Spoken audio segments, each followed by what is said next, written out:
Buonasera Setti! Ecco, che succede?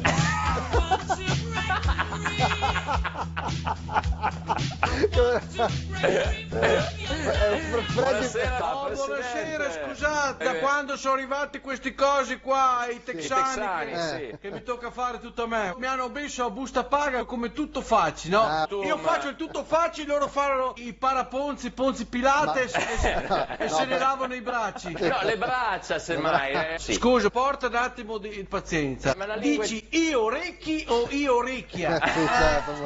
Dici Le gli orecchie. piedi o gli pieda? Ma Dai, cosa gli su. piedi? Ma no, i piedi. Gli gombi o gli gombia? Dai, No, su ragazzi, non venite ad insegnarmi a me a coniugare i single, per favore. Come coniugare il single? E comunque resta il fatto che sono venuti qua e penso Sì. che adesso facci tutto io e loro se ne Faccia, stanno sì. lì in panciotto molle. Sì. Ma qui le cose devono andare avanti, c'è Faccione. una mucchia di cose da La fare. mucchia? mucchio. Qua non c'è da stare con i bracci conserti, Le braccia. con i ginocchi accovacciati. Che succede? Scusa un Il attimo. telefono in diretta. Scusa che devo rispondere. Texas Verona, buonasera. Sono Gianna Maurizia. Gianna Come Maurizia. posso essere utile? La metto in attesa, mi perdoni. Hai l'attesa questa? Sì, pronto. Scusi, pronto? Chi parla? Cioè, ma chi è che l'ha ordinati? Mi rimandi la fattura che forse mi è andata nello spam. Va bene? Mi tocca fare tutta me, anche la segretaria, anche la musica d'attesa. Vabbè, Ma chi era? Ah, su.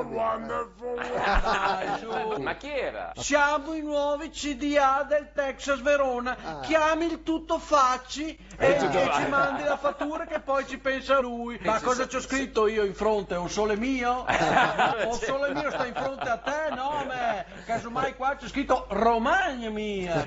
Ma sono stufo, Mettiamo tutto nero su quel che luccica. Nero su bianco. E Sì, patti bravo e amicizia lunga. ma patti chiari. Che ognuno facci quello che deve fare, No. se no che si dichi tanto Si c'è Setti e che lo facci lui. No, sono finiti i regali. Ecco, a proposito di Bella Young è stato l'ultimo.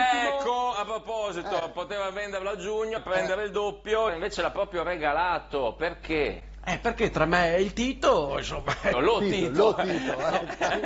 Scusami, Ecco. se ci fosse la S ci dice lo Stito. Ma no- siccome non c'è la S è il Tito. No, ma è proprio tutto il cognome che lo Beh, Tito. non mi interessa, tra me e lui c'è sempre stato un rapporto di stima e ammira. No, Sempre. stima- E io lo ammiro ammirazione, e lo sì. stimo, quindi poi lui è stato il più lesto e fante, veramente.